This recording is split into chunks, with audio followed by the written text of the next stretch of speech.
పరిశుద్ధుడా కన్నతండ్రి దయగలిగిన మా దేవ, మహోన్నతుడా మహాశక్తి సంపన్నుడా కృపగలిగిన మా ప్రభువ, మీ పవిత్ర నామానికి, మీ పరిశుద్ధ నామానికి, మా ప్రభువును మా ప్రియ రక్షకుడు మీ ప్రియ కుమారుడైన క్రీస్తు వారి శ్రేష్టమైన అతి పవిత్రమైన నామంలో హృదయపూర్వకంగా కృతజ్ఞతాస్తుతులు చెల్లించుకొనిచున్నాము తండ్రి. దయగలిగిన మా దేవ, ఈ సమయంలో మీ పిల్లలకు విలువైన మీ జ్ఞాన సంగతులు బోధించడానికి సిద్ధపడుతూ ఉండగా మీరు మాకిచ్చిన ఈ అమూల్యమైన సమయాన్ని సద్వినియోగం చేసుకున్నటకు అందరికీ చక్కటి అవకాశాన్ని ప్రసాదించండి. వారి హృదయాలను సిద్ధపరచండి. వెత్తబడుతున్న ప్రతి మాట ఆ హృదయంలో ఫలించి అభివృద్ధి పొంది సంపూర్ణమైన దీవెనలు వారి జీవితాలలో కుమ్మరింపబడినట్లు మీ సహాయము దయచేయమని, ఘనత మహిమ ప్రభావములు మీకే చెల్లిస్తూ మీ ఆత్మ సహాయమును అర్థిస్తూ క్రీస్తు నామంలో ఈ ప్రార్థన మనవులు సమర్పించుకొనిచున్నాం మా కన్న తండ్రి, ఆమెన్. ప్రియులైన దేవుని ప్రజలారా, దైవ గ్రంథంలో దేవుడు కొన్ని విలువైన లోతైన సంగతుల్ని వ్రాయించి మన చేతులకిచ్చి నేర్చుకుని ఇక్కడే పరిపక్వత చెంది ఇక్కడే గొప్పవాళ్ళుగా మారిపోయి పరలోకానికి రమ్మన్నాడు. అక్కడికి వెళ్ళిన తర్వాత మనల్ని గొప్పవాళ్ళుగా మారుస్తానని చెప్పలేదు. ఇక్కడే గొప్పవాళ్ళుగా మారిపోయి అక్కడికి రమ్మన్నాడు తప్ప అక్కడికి వచ్చాక మిమ్మల్ని గొప్పవాళ్ళుగా మారుస్తానని ఎక్కడైనా చెప్పాడా?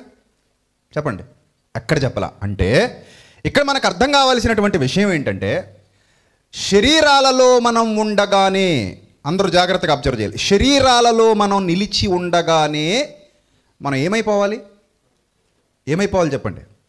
పరిపూర్ణులుగా మారిపోవాలి. శరీరాలలో ఉండగానే, శరీరాన్ని విడిచిపెట్టేసిన తర్వాత నేను పరిపూర్ణుడుగా మారిపోతా, పరిపూర్ణురాలిగా మారిపోతా, అక్కడికి వెళ్ళాక ఏదో ట్రై చేస్తా అంటే అక్కడ ఏం అవ్వదు. అంటే మనం మారడానికి, మనం గొప్ప స్థితిలోనికి వెళ్ళడానికి ఈ జీవితం మాత్రమే మనకి మిగిలి ఉంది. మరో అవకాశం లేనే. మనం పరిపూర్ణులుగా మారడానికి ఈ ఒక్క జీవితమే మిగిలి ఉంది, మరో జీవితం లేదు. ఇదే అవకాశం, మళ్ళీ ఇంకో అవకాశం రాదు. గుర్తుపెట్టుకోవాలి అందరూ. This is the last and final chance. Only one chance given by God. ఈ ఒక్క ఛాన్స్ తప్పితే no more chances, no more options, no more opportunities. So ఈ ఒకే ఒక్క అవకాశాన్ని మనం సద్వినియోగం చేసుకోవాలి. అది మన ముందున్నటువంటి గోల్. ఇది దాటిపోతే మనం ఎలా ఉన్నామో అలాగే ఈ దేహంలో నుండి బయటకు వచ్చేస్తాం. బిన్ లాడెన్ చచ్చిపోయాడు. శరీరంలో ఉన్న బిన్ లాడెన్ ఆత్మ బయటకు రాగానే మంచిగా మారిపోద్దా? క్రూరత్వం లేనిదిగా, దయగలిగినదిగా, జాలి కలిగినదిగా, ప్రేమ కలిగినదిగా, యథార్థత కలిగినదిగా, నమ్మకత్వం కలిగినదిగా మారిపోద్దా బిన్ లాడెన్ ఆత్మ? చెప్పండి, మీరు చెప్పాలి. శరీరంలో ఉండగా బిన్ లాడెన్ అనే వ్యక్తి ఉగ్రవాదిగా కనబడుతున్నాడు కదా. అతను ఎవరు? ఉగ్రవాది. ఈ ఉగ్రవాది మరణించాడు. మరణించిన ఉగ్రవాది ఆ శరీరంలో నుండి బయటికి రాగానే అతను ఒక మంచి వ్యక్తిగా, ఒక పరిపూర్ణుడిగా, ఒక యథార్థవంతుడిగా, ఒక నీతిమంతుడిగా, ఒక జాలి కలిగిన వాడిగా, మనుషులను చంపాలంటే అమ్మో ఏం చంపుతాం, జాలి ఉంది నాలో, దయ ఉంది నాలో అనుకునేవాడిగా మారతాడా? ఆత్మ అలా ఉంటుందా? చెప్పాలి, ఉంటుందా అలా? No chance. ఎందుకు? ఈ దేహంలో మనం ఎలా అయితే ఉన్నామో దేహాన్ని విడిచిన తర్వాత కూడా ఆత్మలుగా అదే భావజాలంతో ఉంటాం, అదే ఆలోచన సరళి, అదే విధానం తప్ప ఎలాంటి మార్పు ఉండదు. ఎందుకంటే ఆత్మయే జీవింపజేయుచున్నది, శరీరము కేవలము నిష్ప్రయోజనము. ఆత్మయే జీవింపజేయుచున్నది. ఈ విషయం మీద మీకు అవగాహన వస్తే, నేనేమై ఉన్నానో నా ఆత్మ కూడా అదే అయి ఉంది. నేనేమై ఉన్నానో శరీరపరంగా, నేనేమై ఉన్నానో ఆత్మీయంగా కూడా నేను అదే అయి ఉన్నాను. శరీరంలో నాలో లేనిది ఆత్మగా నాకు వచ్చేదేది ఉండదు. మీరు ఆత్మలుగా ఉన్న వ్యక్తుల్ని బైబిల్ గ్రంథంలో గమనిస్తే, సమూయేలు గారు మరణించారు. ఎలా మరణించారు? మరణించే సమయానికి ఆయన ఎలా ఉన్నారు చెప్పండి? ఎలా ఉన్నారు? ఒక గొప్ప ప్రవక్త, నీతిమంతుడు, యథార్థవంతుడు. రైట్. చాలా రోషం కలిగినటువంటి ప్రవక్త, యథార్థత కలిగినటువంటి ప్రవక్త, దేవుని యందు భయభక్తులు కలిగినటువంటి ప్రవక్త. ఆ ప్రవక్త మరణించారు. మరణించిన తర్వాత ఆయన మరలా భూమి మీదకు దేవుని చేత పంపబడ్డారు. అలా పంపబడినప్పుడు ఎలా వచ్చారు? అలాగే వచ్చారా? ఏమైనా మార్పు వచ్చింది ఆయనలో? ఆయన మాటలో కానీ, ఆయన ప్రవర్తనలో కానీ, ఆయన తీరుతెన్నుల్లో కానీ ఏమైనా మార్పు కనబడుతుందా? Same ditto. శరీరంలో ఉన్న సమూయేలు, ఆత్మగా మాట్లాడుతున్న సమూయేలు ఇద్దరూ ఒకేలా ఉన్నారు. మోషే ఎలియాలు యేసుక్రీస్తు ప్రభు వారితో మాట్లాడడానికి, ఆయన నిర్గమమును గురించి మాట్లాడడానికి రూపాంతర కొండ మీదకి వచ్చారు. ఎలా వచ్చారు? ఎనీ డిఫరెన్స్ ఉంది అక్కడ? No difference. ఆయన నిర్గమమును గురించి మాట్లాడుతున్నారట. చూసిన వారు గుర్తుపట్టారు వచ్చింది మోషే ఏలియా అని. అంటే వారి మాటల్ని బట్టి వీళ్ళు గ్రహించగలిగారు వచ్చింది మోషే ఏలియా అని. అంటే మోషే గారు మోషేలానే ఉన్నారు, ఏలియా గారు ఏలియాలానే ఉన్నారు. శరీరాలలో ఉండగా వాళ్ళు ఎలా ఉన్నారో శరీరాన్ని విడిచిపెట్టిన తర్వాత కూడా అలానే ఉన్నారు, ఉంటారు. సేమ్ మీరు అంతే, నేను అంతే. అర్థమవుతుందా మీకు? ఇప్పుడు మీరేమై ఉన్నారో మీ మరణం తర్వాత కూడా మీరు అలాగే ఉంటారు. ఎందుకంటే ఆత్మయే ఆలోచిస్తోంది, ఆత్మకే హృదయం ఉంది, ఆత్మే నిర్ణయాలు తీసుకుంటుంది, ఆత్మే మనస్సు కలిగి ఉంది, ఆత్మే ఆలోచనలు చేస్తోంది, ఆత్మే మన జీవితంలో క్రియలు జరగడానికి ఉపయోగపడుతుంది. మనం సత్కర్మలు చేసినా దుష్కర్మలు చేసినా దాని వెనుక ఆ సంకల్పాన్ని జరిగించడానికి ఉన్నదెవరు? మనము అనేటువంటి ఆత్మ. ఈ దేహంలో మనం ఉన్నాం, ఈ దేహాన్ని ఆత్మగా విడిచిపెడతాం. అంటే అప్పటి వరకు ఎలా ఆలోచించామో తర్వాత అంతే. అందుకే దేవుడు చెప్తున్నాడు, మీరు పరిపూర్ణులు అవ్వాలి అనుకుంటే ఈ దేహాలలో ఉండగానే అయిపోండి. మీరు మారాల్సిన విధంగా ఇక్కడే మారిపోండి. ఇంకెక్కడో మారుతామంటే మారే అవకాశం ఉండదు. నువ్వు ఇప్పుడు ఎలా ఉన్నావో చనిపోయిన తర్వాత కూడా అలాగే ఉంటావు. No difference. నీ ఆలోచనలు ఏం మారవు. ధనవంతుడు చచ్చిపోయాడు, నరకాగ్నికి నిత్యాగ్నికి వేదనకి వెళ్ళిపోయాడు. పాతాళంలో వేదనకరమైన స్థలానికి వెళ్ళిపోయాడు ధనవంతుడు చనిపోయి. అక్కడ ఎలా ఉన్నాడట? ఇప్పుడు ఏమంటున్నాడు? అతని భాష ఎలా ఉంది? అతని భావజాలం ఎలా ఉంది? అతనిలో ఉన్న గిల్టీ ఫీలింగ్ ఏమైనా పోయిందా? గిల్టీ ఫీలింగ్ ఉందా లేదా? గిల్టీ ఫీలింగ్, తప్పు చేశాననే భావన ఉందా లేదా? ఉంది. ఏమైనా పోయిందా? అది పోలా. ఏమంటున్నాడంటే అక్కడికి వెళ్ళిపోయిన తర్వాత, నా తండ్రి అయిన అబ్రహామా, నేను ఇక్కడ ఎంతో యాతన పడుతున్నాను, ఆత్మకు బాధ, యాతన పడుతున్నాను. నా నాలుకను చల్లార్చుటకు ఆ లాజర్ని పంపించు. చూసారా? అంటే అతని భావజాలం ఏం మారలా. అంటే అతను ఏమనుకుంటున్నాడంటే, నేను ధనవంతుడిని కదా, అతను భేదవాడు కదా, నేను గొప్పవాడిగా ఉన్నాను కదా, అతను చిన్నవాడిగా ఉన్నాడు కదా, ఇప్పుడు నాకు కొన్ని నీళ్లు పోయాలన్నా ఎవరు వచ్చి పోస్తారు? అది లాజరు వచ్చి పోస్తాడు. అబ్రహాం గారిని పోయి మనొచ్చుగా. మరి నువ్వు వచ్చి నాకు నా నాలుకను చల్లార్చుటకు నీ వేలు కొన నీటిలో ముంచి నా నాలుక చల్లార్చిన అబ్రహాం గారిని అడుగుతున్నాడా? ఎవరిని పంపించాలట? లాజరు గారిని పంపించాలా? లేకపోతే నాకు 5 సహోదరులు ఉన్నారు, ఆ 5 సహోదరులు నాలాగే బ్రతుకుతున్నారు. అదే రియాలిటీ. నీ ఆత్మ వివేకాన్ని కోల్పోదు. నువ్వు మరణించిన నీ ఆత్మ విచక్షణ కోల్పోదు, జ్ఞానాన్ని కోల్పోదు, మరిచిపోదు, వేటిని మరిచిపోదు. అందుకే ఒక పాటలో రాశాను, గతము జ్ఞాపకమే హితము జ్ఞాపకమే, మేలైనది చేయని నడవడి జ్ఞాపకమే. జ్ఞాపకాలేగా శేషం, జ్ఞాపకాలే శేషం. ఒక శరీరాన్ని విడిచిపెట్టిన ఆత్మ తన ఉనికిని కోల్పోదు, తన ఆలోచన శక్తిని కోల్పోదు, దానికి ఉన్నటువంటి జ్ఞాపకాల్ని కోల్పోదు. భూమి మీద శరీరంతో ఉన్నారు, ఆత్మల లోకంలో ఆత్మగా ఉంటారు. That is only one difference. అది మాత్రమే డిఫరెన్స్ తప్పితే there is no other difference. ఇక అక్కడ ఎలాంటి డిఫరెన్సెస్ ఉండవు. మీరు ఇప్పుడు ఏమై ఉన్నారో మరణం తర్వాత కూడా సేమ్ డిటో అలానే ఉంటారు. ఇలాగే బయటికి తీస్తారు. శరీరంలో నుంచి ఆత్మ అలాగే బయటికి తీయబడుతుంది, అలాగే బయటకు వస్తుంది, అలాగే వస్తుంది. ఇప్పుడు మీరు ఆలోచించండి, ఎలా వెళ్ళడానికి మీరు రెడీగా ఉన్నారు? ఇప్పుడు ఎలా వెళ్ళబోతున్నారు? ఈ రాత్రి మనం మరణిస్తే ఎలా వెళ్ళబోతున్నాం? బైబిల్ అనేది చాలామంది అనుకుంటున్నట్టు ఒక మామూలు పుస్తకం కాదు, చాలా లోతైన సబ్జెక్ట్ ఉంది బైబిల్లో. ఇది అందరికీ అర్థం కాదు, అందరూ దాన్ని వెలికి తీయలేరు, అందరూ దాన్ని గ్రహించలేరు. కొంతమందికి ప్రసంగాలు చెబుతుంటే కొంతమందికి కలవరం కూడా వచ్చేస్తుంది, ఎందుకంటే వాళ్ళకి దాన్ని గ్రహించగలిగేంతటి ఆత్మజ్ఞానం లేదు. ఒక విషయాన్ని ఎలా అర్థం చేసుకోవాలనే లోతైన జ్ఞానం ఈ దినాల్లో చాలామందికి లేదు. వాళ్ళు చాలా కలవరపాటుకు గురవుతున్నారు. అంటే వాళ్ళకి సత్యం విషయంలో అనుభవ జ్ఞానం రాలేదు అని అర్థం. వారు ఒక సంగతిని లోతుగా ఆలోచించడంలో ఫెయిల్ అయిపోతున్నారు అని అర్థం. వారి దగ్గర ఎన్నో ప్రశ్నలకు సమాధానాలు లభించవు అని అర్థం. అంతే, అలాంటి వాళ్ళే కలవరానికి గురవుతుంటారు. సత్యమును కూడా అసత్యంగా భావిస్తూ ఉంటారు. నూతిలో కప్పల మాదిరి ప్రవర్తిస్తూ ఉంటారు. కానీ బైబిల్ చాలా లోతైనది. ఇప్పుడు మీరు ఆలోచించండి ప్రియులరా, మీరు ఎలా బయటికి రాబోతున్నారు అనే విషయాన్ని. ఎలా బయటికి రాబోతున్నారు? మీరు ఇలాగే బయటికి రాబోతున్నారు. అర్థమవుతుందా? మీరు ఇప్పుడు ఎలా ఉన్నారో అలాగే బయటికి రాబోతున్నారు. వర్మలాగే బయటకు వస్తాడు, ఏ మార్పు ఉండదు. రాజుగారిలానే బయటకు వస్తాడు, ఏ మార్పు ఉండదు. అర్థమవుతుందా? ఇశ్రాయేల్ గారిలానే బయటకు వస్తాడు, మార్పే ఉండదు. మీరు ఎలా ఉన్నారో అలానే బయటకు వస్తారు. ఇప్పుడు మీరు ఇలాగే దేవుని చెంతకు వెళతారు. ఇలాగే వెళ్ళాలి. ఇంకేముంది చెప్పండి? ఇప్పుడు రెడీగా ఉన్నారా వెళ్ళడానికి? ఎలా వెళ్ళాలి? ఇలాగేనా అంటే బైబిల్ చెప్తుంది. ఇప్పుడు మనం ఆలోచిద్దాం. సృష్టి అనేది మనందరి కొరకు చేయబడింది. దేవుడు మానవుణ్ణి చేయడానికి మునుపు ఈ పంచభూతాలను కలిగించారు. గాలి, నీరు, ఆకాశం, భూమి, సమస్తాన్ని సృష్టించారు మనల్ని చేయటానికి మునుపు.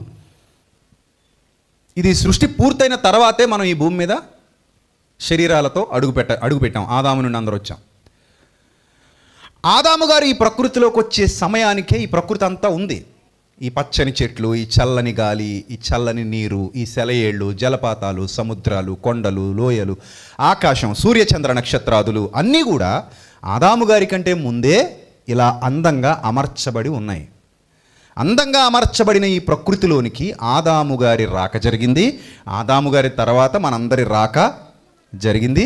ప్రస్తుతానికి ఈ తరంలో మనం ఈ భూమి మీద నివసిస్తున్నాం. అయితే ప్రియులరా, ఇక్కడ మనలాగే ఉండాలని దేవుడు అనుకోలేదండి. ఒక మనిషిలాగే ఉండిపోవాలి, ఎలా వచ్చాడో అలాగే ఉండిపోవాలనుకోలేదు. వచ్చినవాడు పరిణతి సాధించాలి అనుకున్నాడు. ఒక విషయాన్ని ఇప్పుడు మీకు జ్ఞాపకం చేస్తాను. ప్రకృతిలో చాలా వాటిలో మార్పు మనం గమనిస్తూ ఉంటాం. ఒక కోడి పిల్ల, అది కోడి పెట్టగా మారుతుంది, పుంజుగా మారుతుంది. ఒక దూడ, అది ఒక గేదెలా మారుతుంది, ఎద్దులా మారుతుంది, ఆవులా మారుతుంది కదా. ఒక చిన్న విత్తనం, అది మొక్కగా మారుతుంది, చెట్టుగా మారుతుంది, మహావృక్షంగా మారుతుంది. ఒక చిన్న గుడ్డు, అది కోడి పిల్లగా మారుతుంది, కోడి పుంజుగా పెట్టగా మారుతుంది. ఇలా చిన్నతనం నుంచి పైకి ఎదుగుతూ పరిణతి సాధిస్తున్నవి ప్రకృతిలో చాలానే ఉన్నాయి కదా. ఒక పిందె కాయగా మారడం, కాయ పండుగా మారడం, ఈ మార్పు మీరు గమనించండి ఒకసారి. ప్రకృతిలో ఇలాంటి మార్పులు మనం చూస్తున్నామా లేదా? చూస్తున్నాం కదా. మనం కూడా చిన్నగా పుట్టి బాల్య దశలో నుంచి యవన దశలో నుంచి వృద్ధాప్యంలోనికి మన శరీరంలో కూడా అనేకమైన మార్పులు కనబడుతున్నాయి. అంటే ప్రకృతిలో చాలా మార్పులు వస్తున్నాయి. ఈ మార్పులతో పాటుగా దేవుడిని ఆత్మ సంబంధమైన మార్పును కూడా ఆకాంక్షిస్తున్నాడు. ప్రకృతిలో మారుతూ ఉన్న చక్రం కనబడుతుంది. ఆ మారుతూ ఉన్న చక్రంలో నీ ఆత్మ సంబంధమైన మార్పును కూడా దేవుడు ఆకాంక్షిస్తున్నాడు. ఆకాంక్ష ఎలాంటిది అంటే, ఇప్పుడు బైబిల్ గ్రంథంలో చూద్దాం. రోమీలకు రాసిన పత్రిక 8వ అధ్యాయము 19వ వచనం చూద్దాం ప్రియులారా. రోమీలకు రాసిన పత్రిక 8వ అధ్యాయము 19వ వచనం. దేవుని కుమారుల ప్రత్యక్షత కొరకు, ప్రత్యక్షత అంటే కనబడుట లేదా వారి యొక్క ప్రత్యక్షత కొరకు సృష్టి మిగుల ఆశతో తేరి చూచుచు కనిపెట్టుచున్నది అని వ్రాయబడింది. దేవుని కుమారుల ప్రత్యక్షత కొరకు సృష్టి మిగుల ఆశతో తేరి చూచుచు కనిపెట్టుచున్నది. ఈరోజు ఎవరు దేవుని కుమారులు? ఈ ప్రశ్న మన ముందు ఉందండి. ఈ దేవుని కుమారుల ప్రత్యక్షత కొరకు ఎవరు ఎదురు చూస్తున్నారట? సృష్టి. అంతే కదా. వివాహానికి వెళ్ళాం, సీట్లో కూర్చున్నాం అందరం. ఎవరి కోసం ఎదురు చూస్తుంటాం?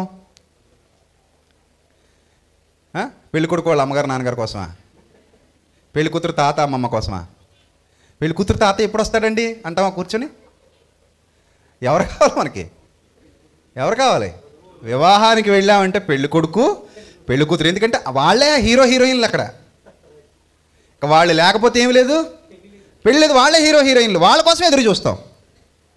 అంతే కదా. మీటింగ్కి వచ్చారు, మీరు అందరూ కూర్చున్నారు, స్టేజ్ ఖాళీగా ఉంది, ఎవరి కోసం ఎదురు చూస్తుంటారు? స్పీకర్ల కోసం ఎదురు చూస్తుంటారు. ఆ స్పీకర్ రావాలి, మాకు వాకింగ్ చెప్పాలి, ఆ దైవజనుడు ఎప్పుడు వస్తాడు, ఆ దైవజనుడు కోసం ఎదురు చూస్తూ ఉంటారు. అంతే కదా. అంతేగాని టెంట్లు వేసేవాళ్ళు వచ్చేసారండి ఇంకా రాలేదండి, వంటలు ఉండేవాళ్ళు వచ్చేసారండి ఇంకా రాలేదా అని ఎవరైనా ఎదురు చూస్తారా? ఏమయ్యా చివరికి వచ్చిన టెంట్ వేసేవాడు ఎప్పుడు వస్తాడని మీటింగ్కి వచ్చానండి అంటే నవ్వుతారు అందరూ. సో పెళ్ళికి వెళ్తే వధూవరుల కోసం ఎదురు చూస్తాం. అలాగే గతంలో మనం బాగా కమర్షియల్ మూవీస్ బాగా చూసాం కదా. ఆ కమర్షియల్ మూవీస్లో ఈరోజు సినిమా రిలీజ్ అయిందనుకోండి, థియేటర్లో పేర్లు పడకుండా ముందెళ్ళిపోయి కూర్చున్నటువంటి ఆ ప్రేక్షకుడు ఎవరైతే ఉన్నాడో, ఈ ప్రేక్షకుడు ఎవరి రాక కోసం ఎదురు చూస్తుంటాడు అక్కడ? కాగితాల మొక్కలు చింపుకొని గట్టిగా పట్టుకొని కూర్చొని, అది సంక్రాంతి సీజన్ కదా ఇప్పుడు, కాగితాలు చింపుకొని మరి పట్టు కూర్చుంటాడు, లేకపోతే మెరుపులు ఇవన్నీ పట్టు కూర్చుంటాడు. ఎవరు రాక కోసం ఎదురు చూస్తుంటాడు చెప్పండి? తన అభిమాన హీరో రాక కోసం ఎదురు చూస్తాడు తప్ప అందులో ఉన్న కమెడియన్ రాక కోసమో, లేకపోతే విలన్ రాక కోసమో, లేకపోతే క్యారెక్టర్ ఆర్టిస్ట్ రాక కోసమో ఎదురు చూడ్డు. ఎప్పుడు తన అభిమాన హీరో వస్తాడు, ఎప్పుడు తెర మీద ఆ కాగిత మొక్కలు చల్లేద్దామా అని అలా రెడీగా కూర్చుంటాడు. కార్యకర్తలు ఎమ్మెల్యే గారో ఎంపీ గారో వాళ్ళ అభిమాన నాయకుడు ఎప్పుడు వస్తాడా అని పడిగాపులు కాస్తూ రోడ్ల మీద ఎదురు చూస్తూ ఉంటారు. అలాగే ఈ సృష్టి కూడా దేవుని కుమారుల ప్రత్యక్షత కొరకు ఆశతో, మిగుల ఆశతో తేరి చూచుచు కనిపెడుతుంది. ఇది ఎవరు దేవుని కుమారులు? ఇంకాసేపు అడిగామనుకోండి, ఇంకెవరు, మేమే అంటారు. అంతే కదా. ఇంకాసేపు రెట్టించి అడిగితే, హే నీకు తెలీదా, మేమే, ఇంకెవరున్నారు? అపరాధముల చేతను పాపముల చేతను అందరూ చచ్చిన వారై ఉండగా మేము క్రీస్తుతో కూడా బ్రతికింపబడితిమి గనుక, బాప్తిస్మము పొందితిమి గనుక, సంఘమునకు వచ్చుచున్నాము గనుక, ఇంకా గనుక, ఇంకేం గనుక, సెమినార్కి వచ్చితిమి గనుక, ఇక్కడ కూర్చుని ఇబ్బందులు పడుతూ వాక్యము వింటున్నాము గనుక, లోకమంతయు పండుగ వాతావరణంలో ఆనంద సంతోషాలను అనుభవిస్తూ ఉండగా మేము మాత్రం ఇచ్చటనేమి మాటలు వింటూ ఇబ్బందులు ఎదుర్కొంటున్నాము గనుక, ఇత్యాది కారణములచే మేము కాదా దేవుని కుమారులముగా పిలువబడుచున్నది. ఏమంటివి అంటారా?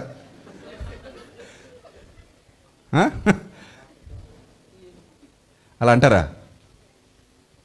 సో అనుకోవచ్చు, చాలామంది అనుకుంటున్నారు, మరి I'm the son of God, we are the sons of God అని చెప్పుకుంటున్నారు.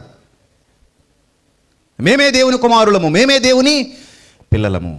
ప్రియులరా, దేవుని కుమారుడు అంటే ఆయన గర్భములో పుడితే మనం దేవుని కుమారులము కాలేము.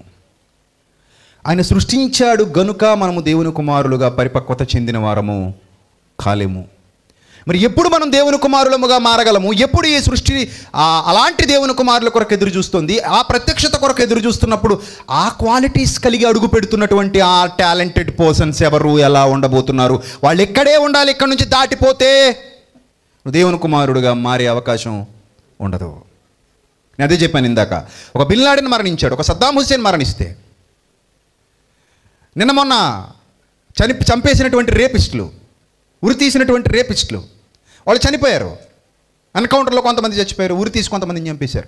వాళ్ళు ఎలా చనిపోయారో అలాగే ఉంటారు, ఎలా చనిపోయారో అలాగే ఉంటారు. ఏ చేంజెస్ ఉండవు. మీరు మళ్ళీ మళ్ళీ మళ్ళీ బలంగా ఈ విషయం మీద దృష్టి పెట్టండి. ఎలాంటి చేంజెస్ ఉండవు. నువ్వు ఎలా బయటకు వచ్చావో అలానే ఉంటావు.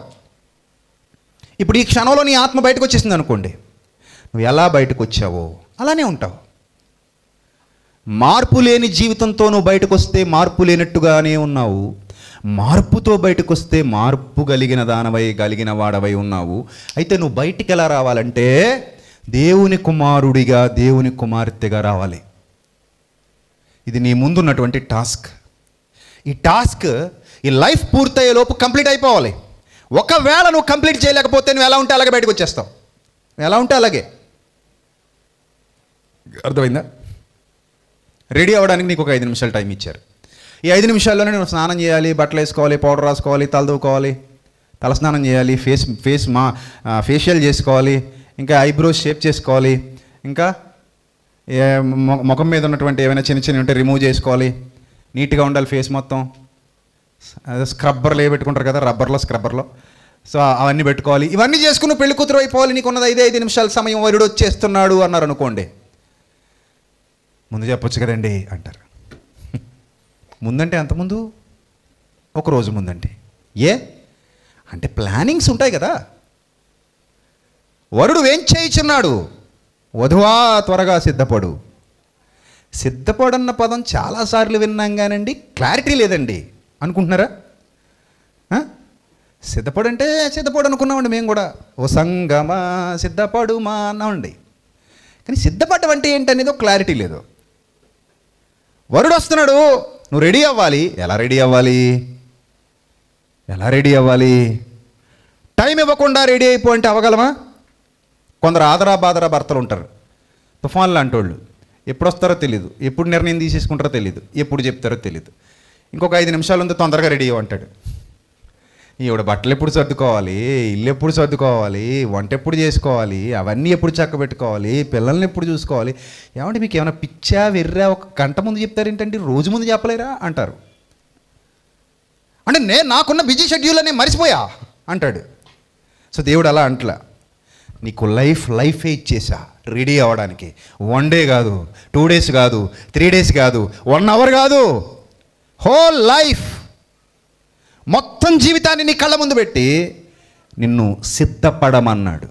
ఎలా సిద్ధపడాలి అంటే దేవుని కుమారుడిగా మారాలి. మామూలు వ్యక్తిగా ఉన్న నువ్వు స్టెప్ బై స్టెప్ ఎలా మారాలి? దేవుని కుమారుడిగా మారాలి. ఇది ఒక టాస్క్. ఈ టాస్క్ కంప్లీట్ చేసుకునే నీ బాడీలో నుంచి బయటకు రావాలి. ఈ టాస్క్ కంప్లీట్ చేయకుండా బాడీలో నుంచి బయటకు వచ్చావు అనుకోండి, సీతాకోకచిలక గూడు కడుతుంది. సీతాకోకచిలుకగా మారడానికి గొంగలి పురుగు గూడు కడుతుంది. మధ్యలో మనం దాన్ని బ్రేక్ చేసాం అనుకోండి, అది సీతాకోకచిలుకగా కనబడద్దా? కనబడదు. 9 నెలలు అవ్వకుండా మధ్యలోనే బిడ్డ బయటకు వచ్చేస్తే బ్రతుకుతాడా? 4 నెలలకు 5 నెలలకు బయటకు వచ్చేస్తే బ్రతుకుతాడా బిడ్డ? బ్రతకడు. సో అపరిపూర్ణంగా ఉన్నది ఏది ప్రయోజనకరమైనది కాదు. కానీ చాలామందికి ఎందుకో ఈ విషయం అసలు అర్థమే కాలేదు. నేను చెప్తున్నా ఈరోజు చాలామందికి ఇంకా అర్థం కాలేదు. అందుకే వాళ్ళు బైబిల్ చదువుతున్న వాళ్ళు చాలామంది బైబిల్ ఎలా బోధిస్తున్నారంటే ఏదో మేమే గొప్పవాళ్ళమని చెప్పుకోవడానికి, అలా చూపించుకోవడానికి బోధించే వాళ్ళ సంఖ్య కనబడుతుంది. మాకే ఏదో తెలిసని చెప్పుకోవడానికి బోధించే వాళ్ళ సంఖ్య కనబడుతుంది. ఇతరులకు ఏదో చెప్పేద్దామని ట్రై చేసే వాళ్ళ సంఖ్య కనబడుతుంది. అసలు మనల్ని మనం ఎప్పుడు చెక్కుకుంటాం? అలాంటి చెక్కుకునే ప్రసంగాలు ఎప్పుడు బయటికి తీసుకొస్తాం? ఎప్పుడు ఇతరుల్ని చెక్కుతాం? చాలామంది ఈరోజు సేవ పేరుతో జరిగిస్తున్నది ఏంటంటే నా క్యాపబిలిటీ చూపించుకోవాలి, నా గొప్పతనాన్ని చూపించుకోవాలి. ఇంకా యూట్యూబ్ విషయానికి వస్తే నాకు ఫాలోవర్స్ పెరగాలి, నాకు సబ్స్క్రైబర్స్ పెరగాలి, నాకు లైక్లు బాగా రావాలి, నాకు కామెంట్లు బాగా రావాలి, నన్ను అందరూ పొగడాలి, నేను ఖ్యాతి సంపాదించుకోవాలి, పేరు మట్టి లోకంలో పిచ్చి ఆలోచనలు ఇవి. ఉన్నది ఉన్నట్టుగా స్వీకరించే వాళ్ళ సంఖ్య తగ్గిపోతుంది, లేని దాని కొరకు ఊహించుకునే వాళ్ళ సంఖ్య పెరిగిపోతుంది. అందుకే ఎవడికి వాడే నేను ఎలా పాపులర్ అవ్వాలా అని ట్రై చేస్తున్నారు తప్ప ఉన్నది ఉన్నట్టుగా చేసుకుపోతే దేవుడు చేయాల్సింది చేస్తాడన్న భావజాలం చాలామందిలో నశించిపోతుంది. ఈరోజున్న క్రిస్టియానిటీ మన దౌర్భాగ్యం. అలాంటి పరిస్థితులు మనకు కనబడుతున్నాయి. కొందరు ధనాపేక్షను కప్పెట్టే వేషాన్ని వినియోగించడం, కొందరు స్వార్థపూరితమైన ప్రయోజనాల కోసం సేవ పేరుతో ముందుకు రావడం, కొందరు అమాయకులు అలాంటివి విని మోసపోవడం, అజ్ఞాన సంబంధమైన వాటిని వారి తలలోకి ఎక్కించడం, అనుభవ జ్ఞానం లేకుండా అనుభవ రాహిత్యంతో మాట్లాడటం, వాళ్ళు ఏదైతే పట్టుకున్నారో ఆ కుందేలకు 3 కాళ్ళు అనుకోవడం, 4వ కాలు ఉందని వాళ్ళు వెతకలేకపోవడం, మర్చిపోవడం, ఏ కాలు ఎప్పుడు ఓపెన్ అవుతుందో తెలియకపోవడం, తీర్పు ఏ విధంగా జరిగించాలి, ఎవరికి ఏ విధమైన తీర్పు అప్లై అవుతుంది, ఇలాంటివి ఏవి అర్థం కాకపోవడం, సందర్భానుసారంగా బైబిల్ చదవడం చేత కాకపోవడం. సో దానివల్ల చిక్కేవారి సంఖ్య తగ్గిపోతుంది, కప్పెట్టేవారి సంఖ్య పెరిగిపోతుంది. మనకి కప్పెట్టేవారితో పని లేదు, మనకి చెక్కేవారే కావాలి. వాక్యంతో మనల్ని చెక్కాలి. సమయం అయిపోతుండగా టాస్క్ పూర్తయిపోవాలి. ఈ బాడీలో నుంచి బయటకు వచ్చేసరికి మనం ఎలా రావాలంటే దేవుని కుమారుడు సృష్టి మిగుల ఆశతో తేరి చూస్తూ ఎవరి కొరకైతే కనిపెడుతోందో అలాంటి దేవుని కుమారుల ప్రత్యక్షత జరగాలి. అలాంటి ప్రత్యక్షత నీ బ్రతుకులో జరగాలి. సో సీరియస్గా నువ్వు వాక్యం వినాలి, చాలా సీరియస్గా వినాలి. Be serious. అర్థమవుతుంది మీ అందరికీ? అర్థం అవ్వాలి. సో ఇప్పుడు నేను దేవుని కుమారుడుగా దేవుని కుమార్తెగా మారిపోవడం అంటే అది ఒక రోజులో అయిపోయేది కాదు, క్షణంలో అయిపోయేది కాదు. అది మరి ఎలా, ఏంటి, ఏ విధంగా ఉంటే దేవుని కుమారులు, ఏ విధంగా ఉంటే దేవుని కుమార్తెలు, ఏ విధంగా ఉంటే దేవుని పిల్లలు ఏ విధంగా ఉండాలి, ఏ విధంగా ఉండాలని మనం బైబిల్ని వెతికితే ప్రియులరా, బైబిల్లో కొన్ని మాటలు రాయబడ్డాయి. చూద్దాం. రోమీలకు రాసిన పత్రిక, అదే రోమీలకు రాసిన పత్రిక 8వ అధ్యాయము 14వ వచనం చూద్దాం. మొదటిగా రోమీలకు రాసిన అదే పత్రిక 8వ అధ్యాయము 14వ వచనం. దేవుని ఆత్మ చేత ఎందరూ నడిపింపబడుదురో వారందరూ దేవుని కుమారులై ఉందురు. ఫస్ట్ పాయింట్ దేవుని ఆత్మ చేత ఎందరూ నడిపింపబడుతున్నారో వారందరూ దేవుని కుమారులై ఉంటారు. ఇంకా అందులో ఎలాంటి తేడా లేదు. వాళ్ళు దేవుని కుమారులుగానే బ్రతుకుతారు, దేవుని కుమారులుగానే దేహంలో నుంచి బయటకు వస్తారు, దేవుని కుమారులుగానే దేవుని సన్నిధిలో ఉంటారు. సృష్టి ఎదురు చూస్తున్నది అలాంటి వాళ్ళ కోసం. ఎలాంటి వాళ్ళ కోసం? దేవుని ఆత్మచేత ఎందరూ నడిపింపబడుతున్నారో వారి కోసం సృష్టి ఎదురు చూస్తుంది. వారే దేవుని కుమారులై ఉంటారు. ఆత్మ నడిపింపు అంటే అర్థం ఏంటి? కొందరు ఉంటారు, వాళ్ళు ఏం చేసినా ఆత్మ నడిపింపుతో చేసేసామని అబద్ధాలు మాట్లాడుతుంటారు. అబద్ధాలు చూసారా? చాలామంది ఈరోజు ఆత్మను అడ్డు పెట్టుకుని అబద్ధాలు మాట్లాడుతున్న వాళ్ళు సమాజంలో చాలామంది ఉన్నారు ప్రియులారా, చాలామంది ఉన్నారు. మనం నమ్మి మోసపోతాం. ఆత్మను అడ్డు పెట్టుకుని దేవుని ఆత్మే నన్ను మీ ఇంటికి పంపించాడు, దేవుని ఆత్మ నాతో మాట్లాడుతున్నాడు, నీ అకౌంట్లో డబ్బులు పడతాయి, దేవుని ఆత్మ చెబుతున్నాడు నిన్ను ఇలా చేయమన్నాడు. అసలు ఈ ప్రసంగం నేను ఇలా చేద్దాం అనుకోలేదు, కానీ దేవుని ఆత్మ నన్ను ఆపేసి నా పీక పట్టుకుని ఇంకోటి చెప్పించేశాడు. ఆలోచించండి ప్రియులారా. నాకు రాత్రి దర్శనం వచ్చింది, ఆ దర్శనంలో దేవుడు నాకు ఇది జరగబోతుందని చూపించాడు. దేవుని ఆత్మే నాకు చూపించాడు. అదే నీకు చెప్తున్నాను, నువ్వు నమ్మాలి. వాళ్ళకి అలా జరగబోతుంది, వీళ్ళకి ఎలా జరగబోతుంది, దేవుని ఆత్మ నాకు చూపించేశాడు. చూసారా? నేనేదో అనుకున్నాను, కానీ దేవుని ఆత్మ నా చేత ఇలాగా రాయించేశాడు. దర్శనం వచ్చింది నాకు, దర్శనంలో చూసి రాసేసాను. పచ్చి దగాకోరులు, అబద్ధాల కోరులు. దేవుని ఆత్మ చేత నడిపింపబడుట అనగానే ఇవి కావు. మీ ఇంటికి నన్ను వెళ్ళమన్నాడు, మీతో నన్ను మాట్లాడమన్నాడు, మీ దగ్గరికి వెళ్ళి చెప్పమన్నాడు. ఇవన్నీ వాళ్ళు మిమ్మల్ని మోసగించడానికి ఉపయోగించేటువంటి మాటలు. మరి దేవుని ఆత్మ నడిపింపు అంటే ఏంటి? ఎందరూ దేవుని ఆత్మ చేత నడిపింపబడుదురో అన్నాడు కదా. ఇక్కడ నుంచి చూడండి, 5వ వచనం నుంచి జాగ్రత్తగా చూడండి. శరీరానుసారులు శరీర విషయముల మీదే మనస్సుంతురు, ఆత్మానుసారులు అంటే ఆత్మను అనుసరించి నడిచేవారు, ఆత్మ విషయముల మీదనే మనస్సుంతురు. శరీరానుసారమైన మనస్సు మరణము. అనగా ఏ మరణం? భౌతికమైన మరణం కాదు, వేదనకరమైన పరిస్థితి, బాధాకరమైన పరిస్థితి. ఈరోజు అందరూ అపరాధముల చేత పాపముల చేత చచ్చిన వారు అనుభవిస్తున్నారే, ఆ పరిస్థితి. శరీరానుసారమైన మనస్సు మరణము, ఆత్మానుసారమైన మనస్సు జీవమును సమాధానమునై ఉన్నది అన్నాడు. జీవమును సమాధానమునై ఉన్నది. ఏంటది? ఆత్మానుసారమైన మనస్సు. ఒక పరిశుద్ధాత్మ నింపుదల, ఆ పరిశుద్ధాత్మ సహవాసం, ఆ పరిశుద్ధాత్మ కాపుదల, ఆ పరిశుద్ధాత్ముని బలం, ఆ పరిశుద్ధాత్ముని శక్తి, ఆ పరిశుద్ధాత్ముని ఆజ్ఞలు, వాటిని శిరసా వహించేటువంటి జీవితాలు. అందుకే దావీదు గారు మాట్లాడుతూ అంటారు, దేవా నీ ఆత్మను, నీ పరిశుద్ధాత్మను నా యొద్ద నుండి తీసివేయకు. నేను ఆ నడిపింపులోనే ఉండాలి. తప్పు చేశాను ఒప్పుకుంటున్నాడు. నీతిని గూర్చి, తీర్పును గూర్చి, లోకమును ఒప్పుకొన చేసేటువంటి శక్తి పరిశుద్ధాత్ముని శక్తి. ఆ శక్తి ఉండబట్టే దావీదు గారు ఒప్పుకుంటున్నారు, ప్రభువా నీ ఆత్మను నా యొద్ద నుండి తీసివేయకు. ఆత్మ నడిపింపు. ఎందరూ దేవుని ఆత్మ చేత నడిపింపబడుదురో చూడండి, యాలయనగా శరీరానుసారమైన మనస్సు దేవునికి విరోధమైనది, దేవుని ధర్మశాస్త్రములకు లోబడదు, ఏ మాత్రము లోబడ నేరదు. 8వ వచనంలో చెప్తాడు, శరీర స్వభావము గలవారు దేవుణ్ణి సంతోషపరచ నేరరు. అంటే పరిశుద్ధాత్మునికి పూర్తిగా నీ మీద సర్వాధికారం ఇచ్చేయాలి.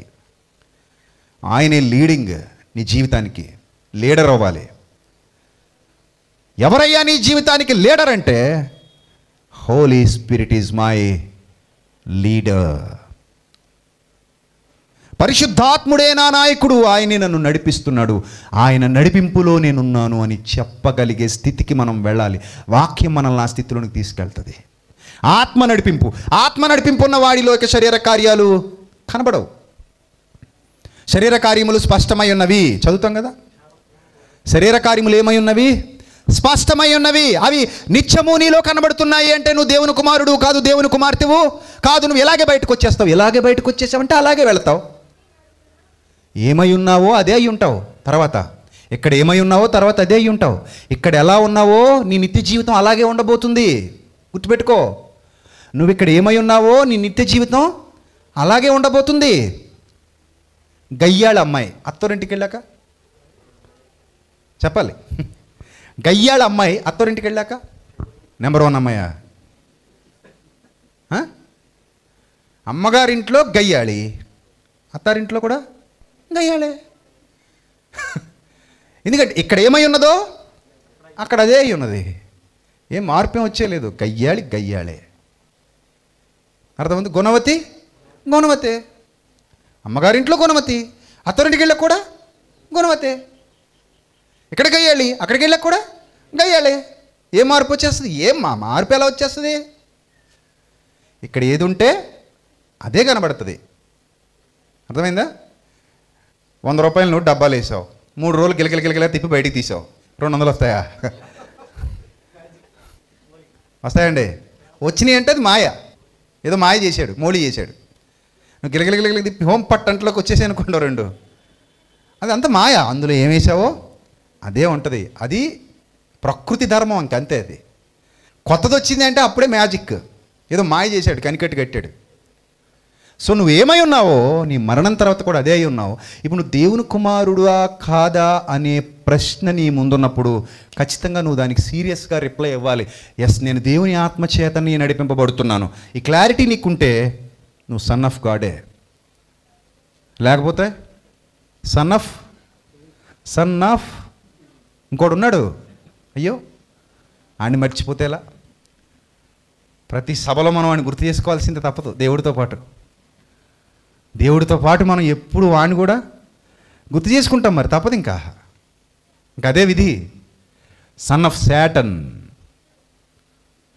దేవుని కుమారుడవు కాకపోతే ఇక నెక్స్ట్ ఓన్లీ 1 ఆప్షన్ ఉంది. దయ్యం కుమార్తెవు, దయ్యం కుమారుడు, అంతే.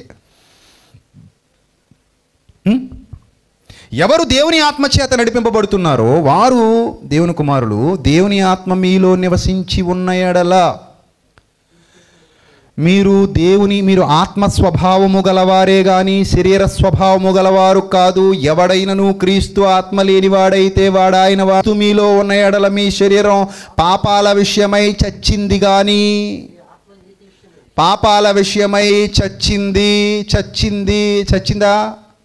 చచ్చిందా? చావలేదా? ఇంకా చావలేదు, కొన ఊపిరితో కొట్టుకుంటోంది అన్నాం అనుకోండి. కొన ఊపిరితో కొట్టుకుంటుందా? అయితే ఇంకా ప్రాణం పోయినట్టు కాదు. శవం అనబడదు. శవం అని ఎవరిని అంటారు? మొత్తానికి పోయినోడిని. మధ్యలో ఉన్నోడిని ఇంకా దారిలో ఉన్నాడు అంటారు, గడ్లు వేసామంటారు. మొత్తానికి పోయాడా? పోలేదా? లేదండి, మీరు జీవచ్ఛవములై ఉన్నారంటాడు. ఏ శవం అంటది? జీవచ్ఛవం అంటే జీవచ్ఛవం ఏంటండి? జీవించున్న శవం అన్నమాట. జీవించున్న శవం, దాన్నే జీవచ్ఛవం అంటారు. అంటే సగమేమో బ్రతుకు, సగమేమో శవం, సగం చావు. అలా ఉన్నా కూడా ప్రాబ్లమే. మీరు ఎంత స్పష్టంగా చెబుతున్నాడంటే, క్రీస్తు మీలో ఉన్న ఎడల మీ శరీరము పాప విషయమై మృతమైనది కానీ మీ ఆత్మ నీతి విషయమై జీవము కలిగి ఉన్నది. మృతులలో నుండి యేసును లేపిన వాని ఆత్మ మీలో నివసించిన ఎడల, మృతులలో నుండి క్రీస్తు యేసును లేపినవాడు చావునకు లోనైన మీ శరీరములను కూడా మీలో నివసించుచున్న తన ఆత్మ ద్వారా జీవింపజేయును. ఇలా ఎవరైతే నడుచుకుంటున్నారో వాళ్ళు దేవుని కుమారులు. వాళ్ళ కోసం ఈ సృష్టి ఆశగా ఎదురు చూస్తుంది. ఈ భూమి మీద వాళ్ళే నడవాలని భూమి కోరుకుంటుంది.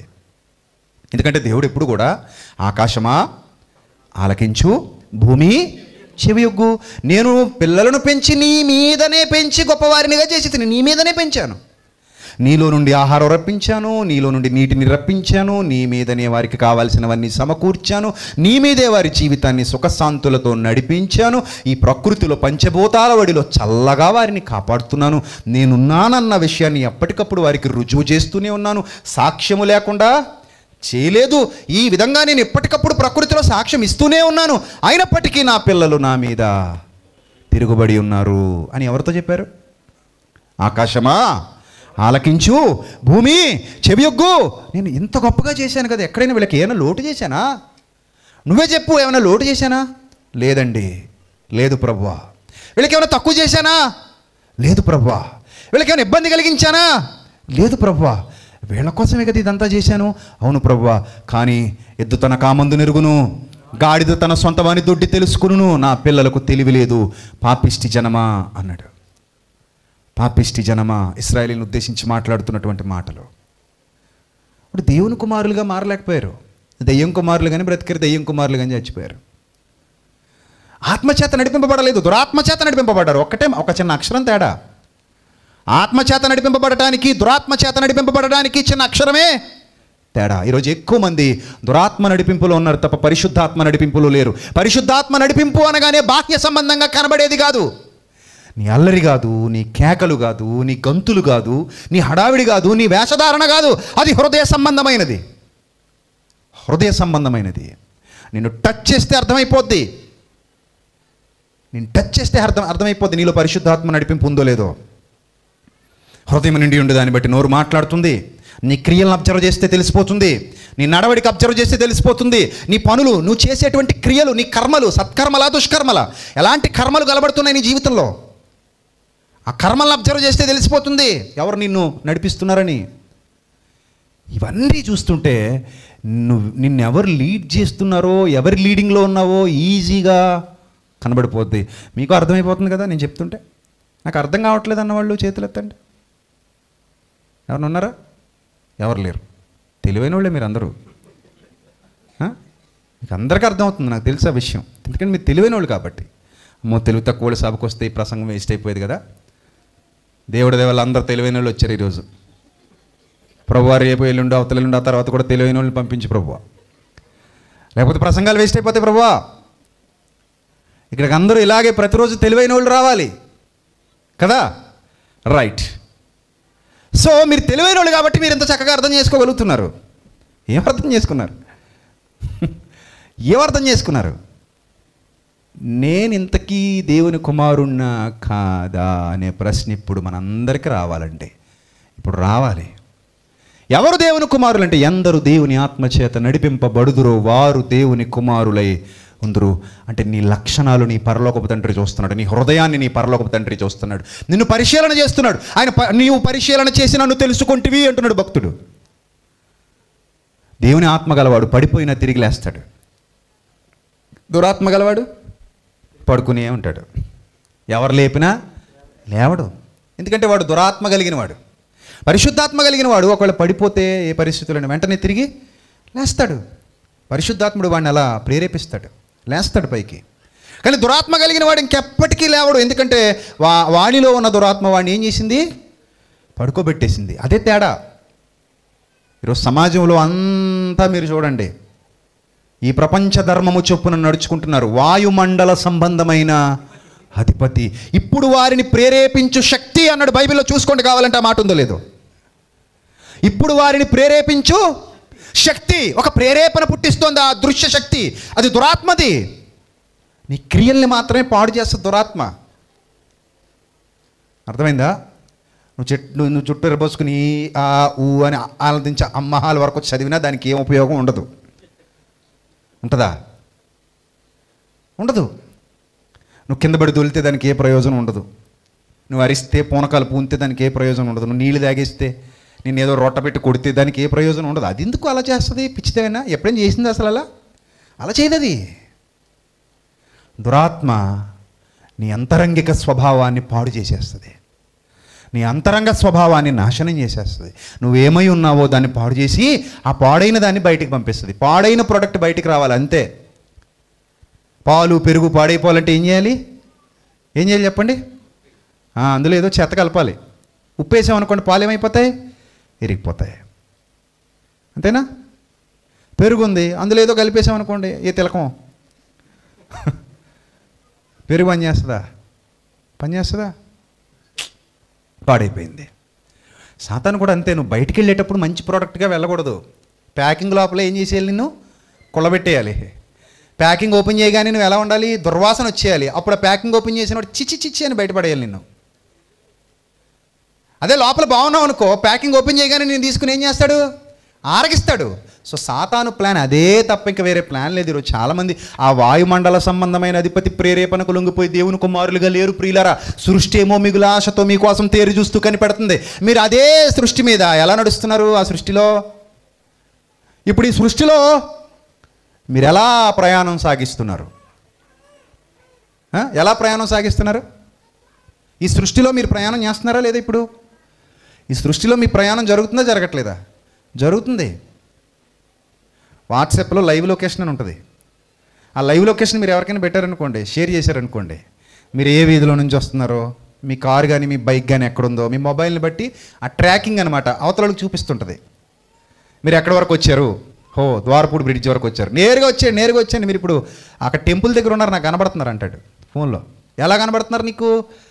Live location. సో వీళ్ళు అలా వస్తారు, ఇలా వస్తారు, అలా వస్తారు, ఎక్కడెక్కడ తిరుగుతున్నారో లైవ్ లొకేషన్లో చెప్పేయచ్చు. మీ ఫోన్ షేర్ చేస్తే, లైవ్ లొకేషన్ షేర్ చేస్తే మీరు ఎక్కడున్నారో చెప్పేయచ్చు. అందులో 15 గంటలు చూపిస్తుంది, 1 అవర్ చూపిస్తుంది, 15 మినిట్స్ వరకు చూపిస్తుంది. మనం ఎంత టైం పెట్టుకుంటే అంత టైం చూపిస్తుంది. రేపటి నుంచి మీ ఆయన గారు బయటకు వెళ్ళేటప్పుడు లైవ్ లొకేషన్ పెట్టేసుకుని ఫోన్లో జేబులో ఫోన్ పెట్టి పంపించేయండి. అసలు మీ ఆ లైవ్ లొకేషన్ మీకు షేర్ అయిపోయిన తర్వాత మీరు జాగ్రత్తగా చూడండి మీ ఆయన గారు ఎక్కడ ఉన్నారు, తెలిసిపోద్ది. రాజమండ్రి వెళ్తున్నానే అని చెప్పి కాకినాడ పోయాడు అనుకోండి, ఫోన్ చేయండి గంట తర్వాత, ఎక్కడున్నారు అనండి. రాజమండ్రిలో ఉన్నానే, ఏం కావాలి అంటాడు. మరి కాకినాడ భానుగుడి సెంటర్లో ఎవడాడు దొలుతున్నాడు అక్కడ అని అడగండి. అర్థమైందా? సో మీరు జీవితంలో చేస్తున్న ప్రయాణాలు దేవునికి అలాగే కనబడతాయి. ఈ సృష్టిలో మీరు చేస్తున్న ప్రయాణాలు ఈ సృష్టిలో అలాగే ఉన్నాయి మన ప్రయాణాలు. ఆ లైవ్ లొకేషన్లో చూస్తున్నాం, దేవుడు డైరెక్ట్ లొకేషన్లో చూస్తున్నాడు. ఇడు ఏ లొకేషన్లో ఉన్నాడు ఈరోజు, రేపు ఏ లొకేషన్లో ఉన్నాడు, ఎల్లుండి ఏ లొకేషన్లో ఉన్నాడు. ఈ సృష్టి మొత్తానికి తెలిసి నువ్వు ఏ లొకేషన్లో ఉన్నావో,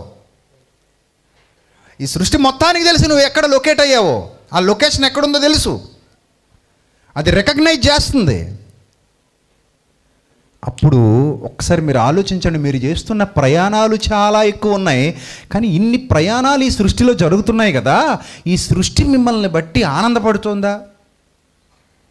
నా మీద ప్రయాణం చేస్తున్న దైవకుమారుడు, నా మీద నడుస్తున్న దైవకుమారుడు, నా మీద నిలబడి మాట్లాడుతున్న దైవకుమారుడు, నా మీద ఈ తరంలో బ్రతుకుతున్న దైవకుమారుడు అని ఒక దైవకుమారుడిగా ఈ సృష్టి నిన్ను గుర్తించిందా?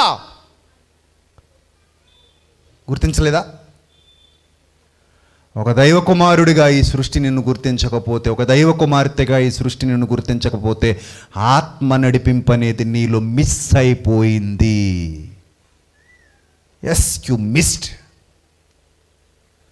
ఆత్మ నడిపింపు అనే దాన్ని మిస్ చేసేసుకున్నాం ఎక్కడో. వన్స్ అది మిస్ అయిపోతే, నీలో ఆత్మ నడిపింపు లేకపోతే, దేవుని ఆత్మ చేత నడిపింపబడకపోతే ఇంకెవరు నిన్ను నడిపించడానికి రెడీ అయిపోతారు? మరి అందరు ఇక్కడికి వచ్చారు కదా, రోడ్డు మీద బైకులు పార్క్ చేశారు కదా, తాళం దాన్నే వదిలేసి ఇంజిన్ ఆన్ చేసి ఆ మెయిన్ రోడ్డు మీద పెట్టి చక్కగా నడుచుకుని రండి ఇక్కడికి.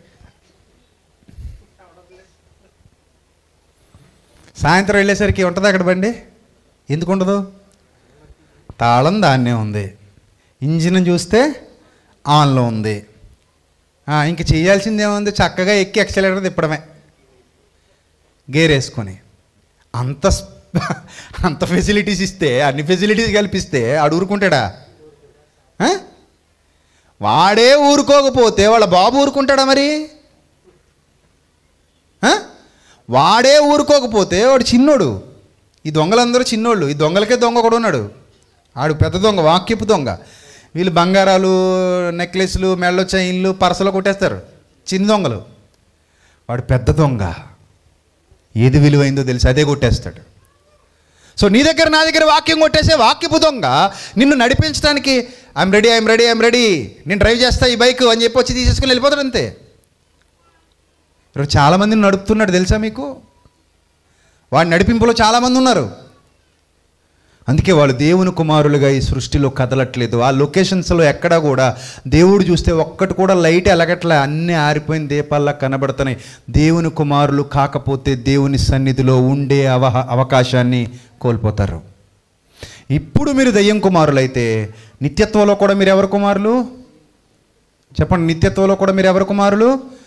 దయ్యం కుమారులే. ఎందుకంటే అపవాదికిని వాని దూతలకు సిద్ధపరచబడిన నిత్యాగ్నిలోనికి పోవుడి. మీ ప్లేస్ అదే, మీ ప్లేస్ అదే, మీరు ఉండవలసిన స్థానం అదే. అక్కడికి ఎందుకు వెళ్ళాలి? నువ్వు ఇక్కడేమై ఉన్నావో నిత్యత్వంలో కూడా అదే అయ్యున్నావు. ఇక్కడేమై ఉన్నావో నిత్యత్వంలో కూడా అదే అయి ఉన్నావు. Mind it. ఎక్కడ నువ్వు దేవుని కుమారుడు అయితేనే అక్కడ నువ్వు దేవుని కుమారుడు అవుతావు. ఇక్కడ కానప్పుడు అక్కడ కాలేవు. ఈ సత్యం తెలియక చాలామంది క్రైస్తవులు ఈరోజు నిద్రపోతున్నారు. చాలామంది వాళ్ళని నిద్ర పుచ్చుతున్నారు.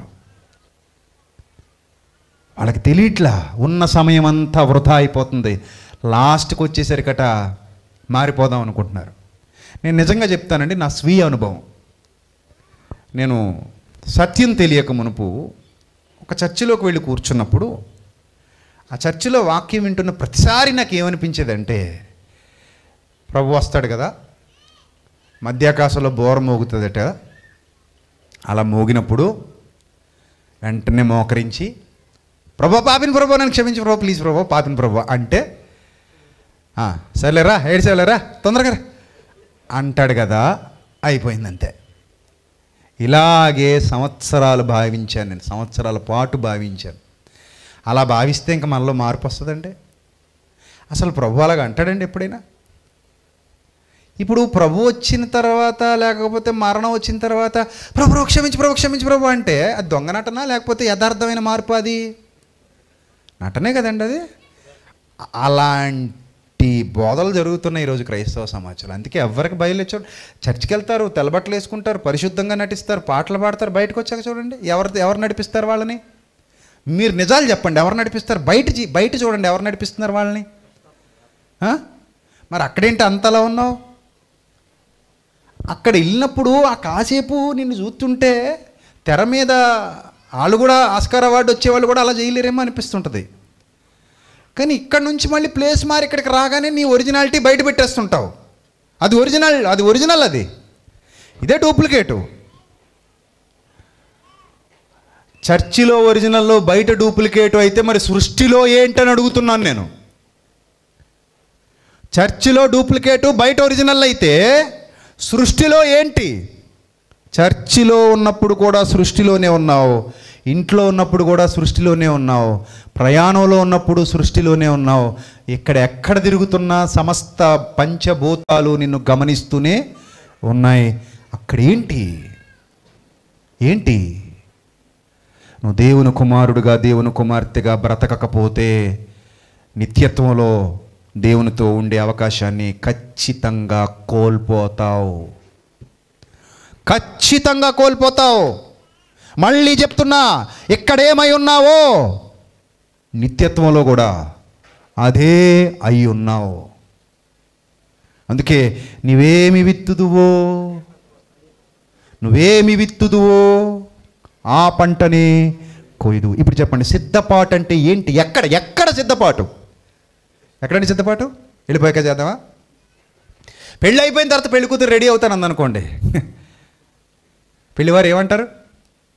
పెళ్ళి అయిపోయాక రెడీ అవుతావా అంటారా అనరా? ఎప్పుడు రెడీ అవ్వాలి? పెళ్ళికి ముందా పెళ్ళి అయిపోయాకనా? పెళ్ళికి ముందే రెడీ అవ్వాలి. పెళ్ళి అయ్యాక రెడీ అవుతానండి. పెళ్ళాక కొత్త బట్టలు వేసుకుంటానండి. పెళ్ళికి ముందు మాత్రం మురుగుగొడ్లతో ఉంటానండి. అంటే పెళ్ళయ్యాక కొత్త బట్టలు ఎందుకు? బంధువులు వెళ్ళిపోయారు, స్నేహితులు వెళ్ళిపోయారు, అందరూ వెళ్ళిపోయారు, అంత అవ్వాల్సిందంత అయిపోయింది. ఇప్పుడు కొత్త బట్టలు వేసుకుని ఏం ఉద్ధరిద్దామని, అలంకరించుకుని ఏం ఉద్ధరిద్దామని? పెండ్లి కుమార్తె అలంకరణ పెండ్లిలోనే కనబడాలి. వరుడు వచ్చే ముందే వధువు ఎలా ఉండాలి? ఎలా ఉండాలి?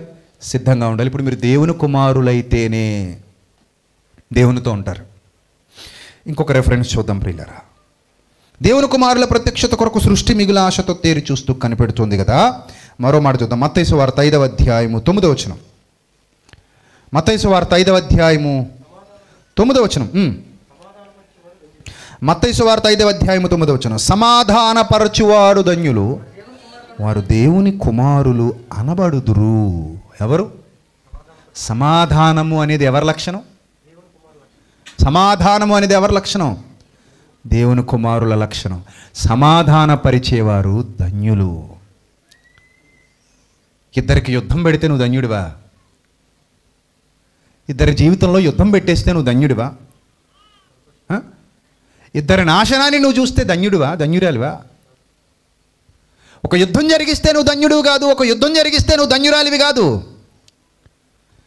ఒక సమాధానాన్ని నువ్వు జరిగిస్తే నువ్వు ధన్యుడివి, ధన్యురాలివి, దేవుని కుమారుడు అనిపించుకుంటావు. సమాధానపరుచువారు ఏమనబడుదురు? దేవుని కుమారులు అనబడుదురు. అది ఎవరి లక్షణం? Godly things. ఇవన్నీ కూడా గాడ్లీ థింగ్స్, దైవ లక్షణాలు. మనం అలవరుచుకోవాలి ప్రియులారా. వాటిని ఊరికే రావు. ఇప్పుడు మీరు అందరూ బట్టలు వేసుకునే కదా వచ్చారు. ఎక్కడ కొన్నారు అవి? వాటి అంతటవే అలా వచ్చేసేయండి. తుష్ అంటే వచ్చేసిందండి ఇలాగా. మళ్ళీ డ్రుష్ అంటే పైకి మారిపోయిందండి, ఇంకో కొత్త బట్టలు వచ్చేసేయండి అంటావా? అలాగంటావా? డ్రుష్ బుష్ అంటే రావు. ఏం చేయాలి? ఏం చేయాలి? షాపుకు పోవాలి. షాపుకు పోయి వెతుక్కోవాలి. అక్కడ మురుగుగొడ్లు ఉంటాయి, చెత్తగొడ్లు ఉంటాయి, రంగురంగుల పిచ్చిగొడ్లు ఉంటాయి, పెద్ద పండగ పాయింట్లు ఉంటాయి, అన్నీ ఉంటాయి అక్కడ.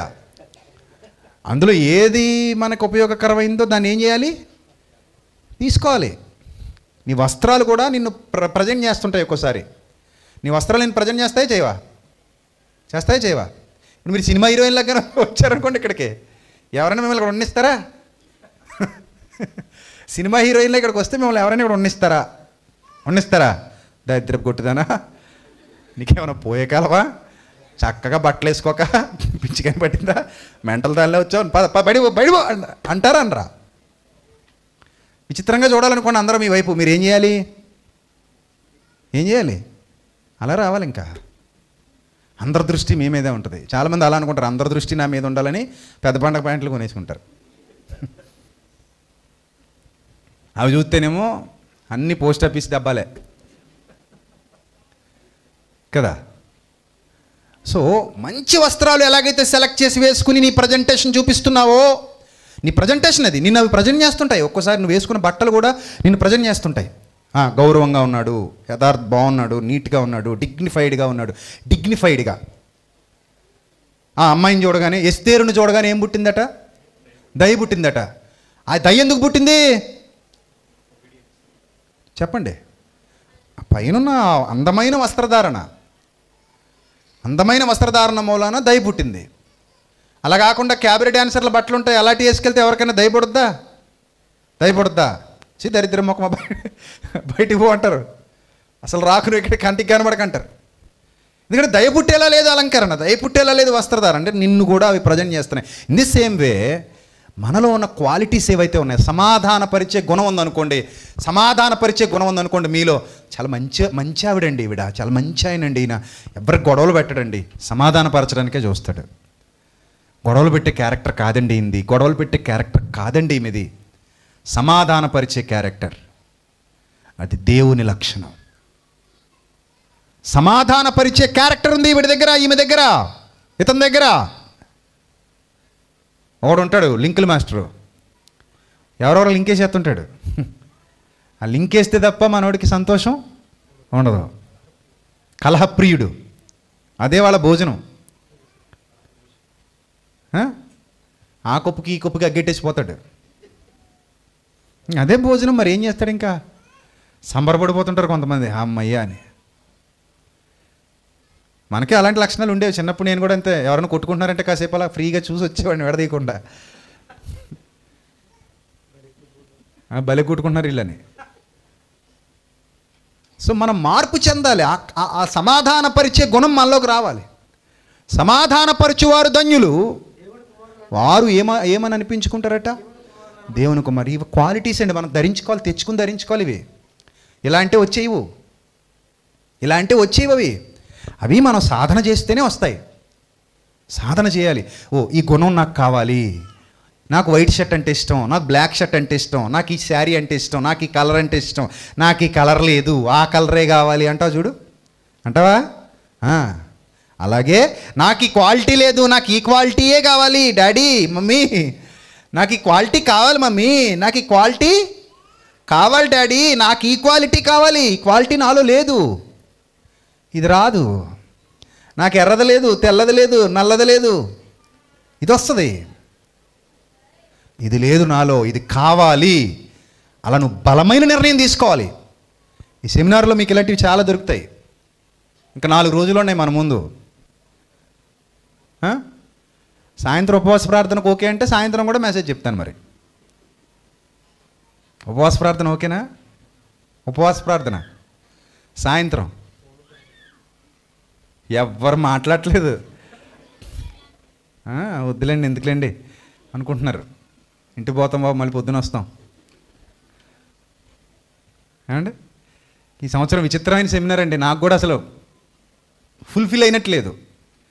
అదే లాస్ట్ ఇయర్ ఆ 3 సంవత్సరాలు అయితే కంగారు మళ్ళీ సాయంత్రానికి అదరా రెడీ అయిపోవడం, రాత్రి కలిసిపోవడం, 11-12 అయ్యాక పడుకోవడం, మళ్ళీ పొద్దునే లేపేయడం. పాప మా బాలుగడు ఎంత ఇబ్బంది పడేవాడు పొద్దునే లేవడానికి. పొద్దునే లేవాలి, మళ్ళీ అన్ని పనులు చేసుకోవాలి. కొత్తగా వింతగా ఉండేదన్నమాట 5 రోజుల జీవితం కదా. సో ఇప్పుడు ఫుల్ఫిల్ అవ్వలేదు, కొంచెం మనసుకి బాధగా ఉంది. అందుకే సాయంత్రం ఉపవాస ప్రార్థన పెట్టుకుందాం అంటున్నాను. వంటోళ్ళు అది వెళ్ళిపోయారు, ఇంకేం లేవు. ఖాళీ గ్యాస్ పొయ్యిలు ఉంటాయి, ఖాళీ దబరాలు ఉంటాయి. మధ్యాహ్నం తిన్నదే సాయంత్రానికి శక్తిగా మారుతుంది. సాయంత్రం అందరూ చక్కగా ఒక్కొక్క గ్లాసు మంచినీళ్ళు తాగి ఒకరికొకరు వందనాలు చెప్పుకొని వాక్యం విని ఇంటికి పోయాం అనుకోండి, బాగుంటుందేమో. వర్ష బాగుంటుందా? సరే అయితే అలా చేద్దాం. ఈరోజు సాయంత్రం ఉపవాస ప్రార్థన, ఒంటిపూట భోజనాలతో ఉపవాస ప్రార్థన. మీరు నిజంగా రెడీ అంటే ఐఎమ్ రెడీ. ఒక్కోసారి ఉపవాసం ఉండడం కూడా మంచిదే, శరీరానికి చాలా మంచిది. బాడీలో స్టామినా పెరుగుతుంది, ఇమ్యూనిటీ పవర్ కూడా పెరుగుతుంది. ఏ రోగాలు లేని వాళ్ళు ఉంటే, రోగాలు ఉన్నోళ్ళు కానీ ఉన్నారనుకోండి, ఉన్న పవర్ కాస్త చచ్చిపోద్ది. రైట్. కాబట్టి ఈ లక్షణాలు మనం ధరించుకోవాలి. ఈ జీవితంలో మనం దేవుని కుమారులుగా మారాలి. మరో మాట చూద్దాం ప్రియులరా, ముగించుకుందాం. మరో మాట చూద్దాం. గలతీలకు రాసిన పత్రిక 3వ అధ్యాయము 26వ వచనం కూడా చూద్దాం. గలతీలకు రాసిన పత్రిక 3వ అధ్యాయము 26వ వచనం. యేసుక్రీస్తునందు మీరందరూ విశ్వాసము వలన దేవుని కుమారులై ఉన్నారు. యేసుక్రీస్తునందు మీరందరూ విశ్వాసము వలన దేవుని కుమారులై ఉన్నారు. క్రీస్తులోనికి బాప్తిస్మం పొందిన మీరందరూ క్రీస్తును ధరించుకున్నారు. క్రీస్తునందు విశ్వాసం ఉంచితే నువ్వు దేవుని కుమారుడు. నీ క్రీస్తునందు విశ్వాసం లేదనుకో, నువ్వు దేవుని కుమారుడివా? ఇందాక అన్నయ్య మాట్లాడుతూ చెప్తున్నారు కదా, విశ్వాసం. ఆయన యందు విశ్వాసం ఉంచిన వారు ఏం చేశారు? పైనుంచి కిందికి దింపేశారు. విశ్వాసం లేకపోతే తీసుకొస్తారా? అస్సలు తీసుకురారు. సో ఆయన యందు ఎవరైతే విశ్వాసం ఉంచారో, విశ్వాసం ఉంచడం అంటే అర్థం ఏంటి? నేను ప్రభువుని నమ్మాను అనడమా? నమ్మానంటే విశ్వాసం వచ్చేసినట్టేనా? అది క్రియల్లో కనబడద్దా? ఏమంటే క్రియలు లేని విశ్వాసము మృతం అండి.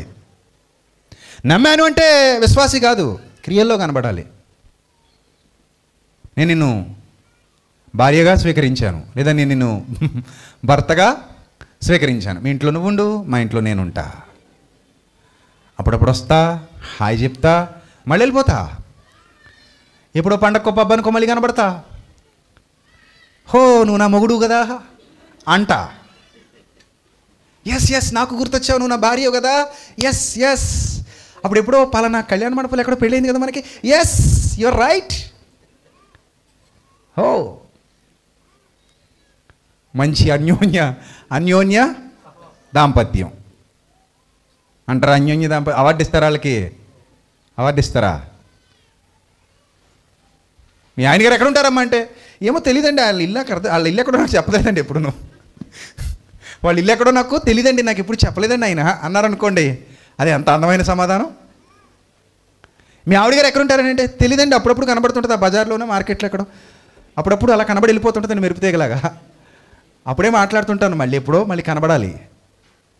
అంటే ఈరోజు చాలామంది విశ్వాసులు క్రీస్తుతో నడిచేవారు కాదు, క్రీస్తునందు స్థిరముగా ఉన్నవారు కాదు, ఆయనను ధరించుకున్నవారు కాదు, వాళ్ళ జీవితాల్లో ఆయన ఉండడు, ఆయన యందు స్థిరమైన విశ్వాసమే ఉండదు, నిరీక్షణ కలిగి బ్రతకరు, క్రియలు లేవు, ఏమీ లేవు. దేవుని కుమారులు ఎలా అవుతారు? చూసారు ఎన్నున్నాయో. దేవుని కుమారుడుగా ఇక్కడ నుంచి ఖాళీ చేసి వెళ్ళాలి మనం. ఎంతమంది రెడీగా ఉన్నారు దేవుని కుమారుడిగా ఖాళీ చేయండి? భయభక్తులు కలిగి రెడీగా ఉండండి. ఇదేం కష్టం కాదు, అదేం కష్టం ఏం కాదు, మీరు కష్టం అనుకోకండి దయచేసి, అది కష్టమేం కాదు. మనం మారొచ్చలా.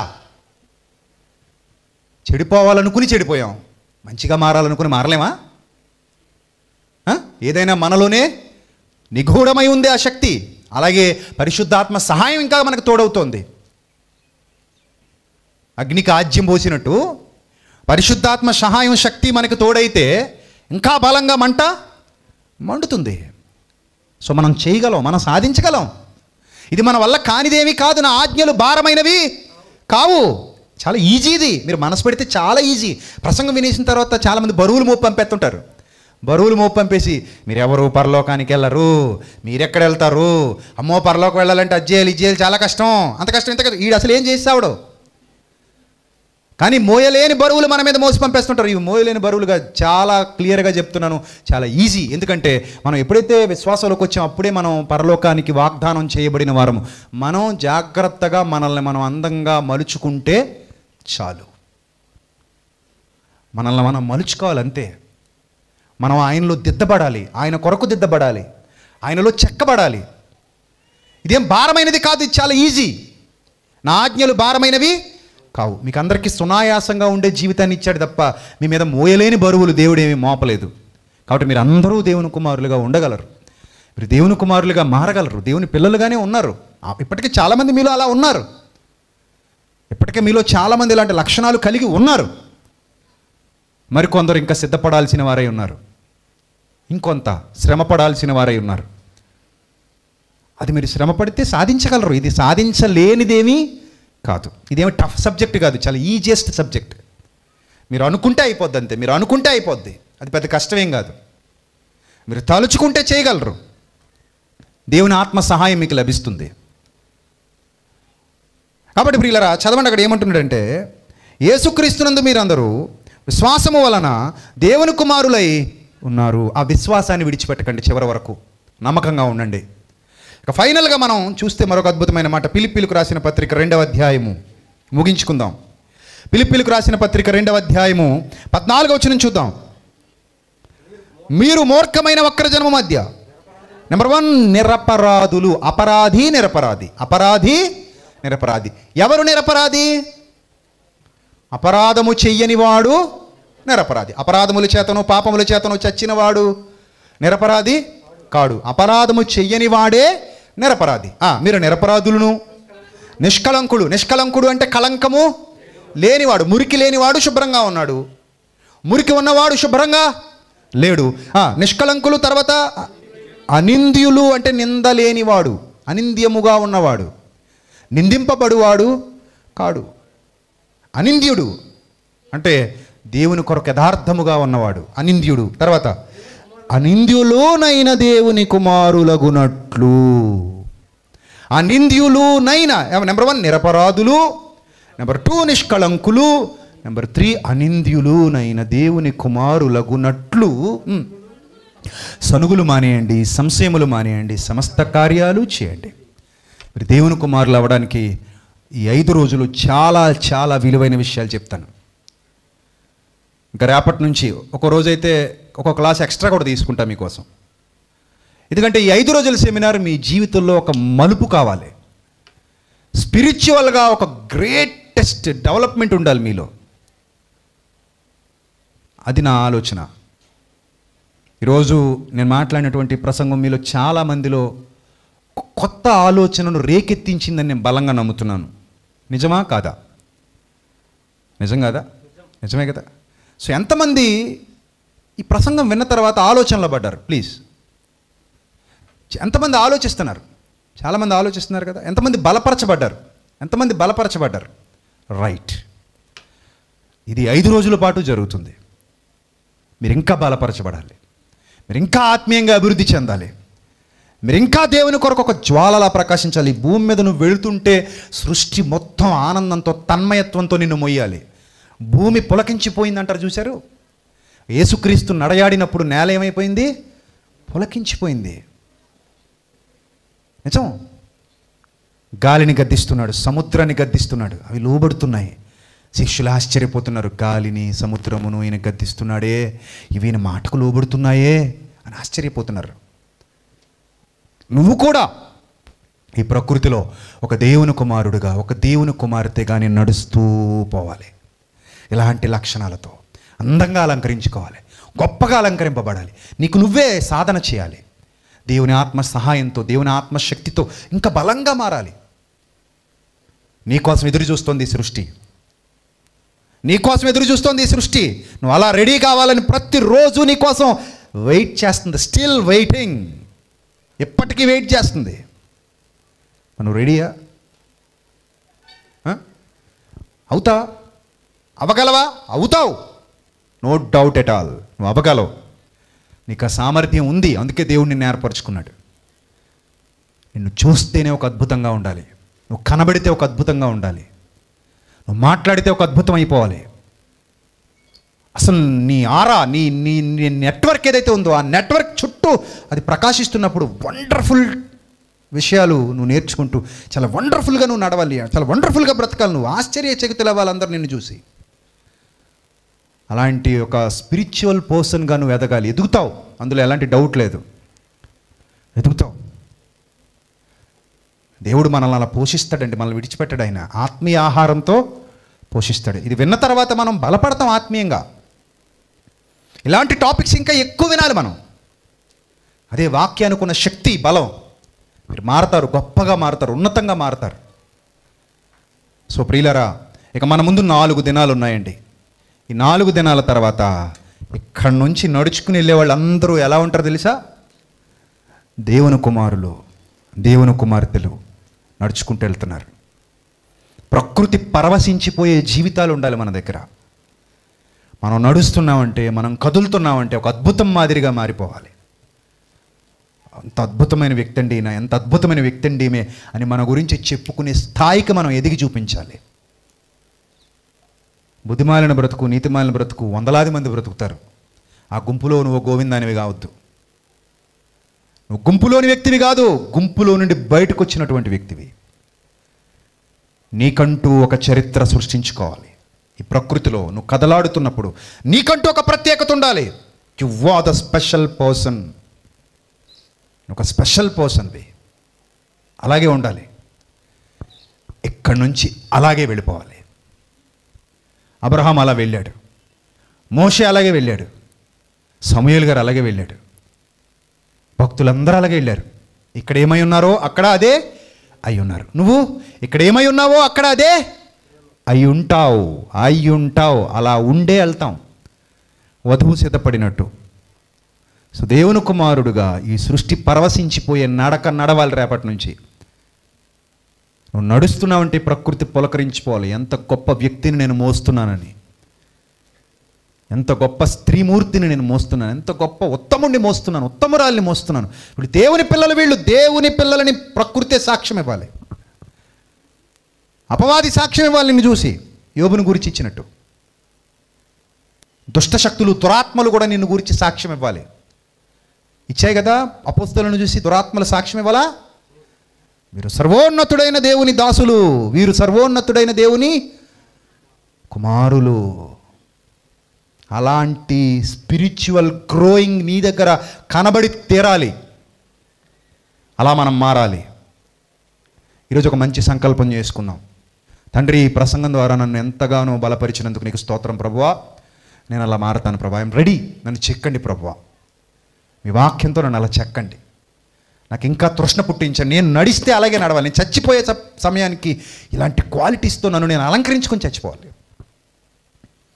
అలా ఒక మంచి నిర్ణయం తీసుకోండి. అదే మీ ఆస్తి, అదే మీ అంతస్తు, అదే మీకు గౌరవం, అదే మీకు విలువ, అదే మీ హోదా. అర్థమైందా?